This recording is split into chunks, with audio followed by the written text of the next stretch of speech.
সকাল থেকেই হচ্ছিল বৃষ্টি, আর সকাল সকাল প্রকাশ কাজে চলে গেছিলো, বলেছিল আজকে বাইরেই খাবে। তো আমি একাই ছিলাম, আমার আর ইচ্ছে করছিল না রান্না করতে, ওই জন্য আমি অর্ডার দিয়ে দিলাম জোম্যাটো থেকে খাবার।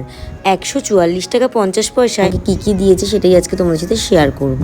তো দেখতেই পেলে যে কিভাবে ওরা দিয়েছে, একটা কন্টেনারে ভাত দিয়েছে, বাকি সব প্যাকেটে দিয়েছে, কিছু ফয়েলে দিয়েছে, কিছু এরকম এরকম টাইপের জিপ প্যাকেটগুলো যেগুলো হয় সেই রকম মধ্যে দিয়েছে। তো কি কি দিয়েছে দেখিয়ে দিই। ভাত, আলু ভাজা, পাঁপড় ভাজা, এখানে আম দিয়ে টক ডাল, আর তারপরে বলেছিল ওখানে ধোকা দেবে, বাট ধোকার পরিবর্তে আলু, লাউ আর বড়ি দিয়ে একটা তরকারি দিয়েছে। তারপর দিয়েছে আলু পোস্ত, আর এটা হচ্ছে চাটনি। চাটনিটা মেবি আমের, বাট আম তো ছিল না, শুধুই ঝোল টাইপের ছিল চাটনির। এবার পালা টেস্ট করার। তো প্রথমে ডাল দিয়ে মেখে নিলাম, সাথে একটু আলু ভাজা দিয়ে খেলাম। তো ডালটা ভালোই ছিল, কিন্তু একটু মিষ্টি মিষ্টি ছিল। আর বড়ি আলু লাউ দিয়ে যে সবজিটা ছিল ওটা তো ভীষণই মিষ্টি ছিল, আর আলু পোস্তটা মোটামুটি ঠিকঠাকই ছিল। আর লাস্টলি চাটনিটা ভালো ছিল, বাট ওভারঅল খুব বেশি টেস্টি না।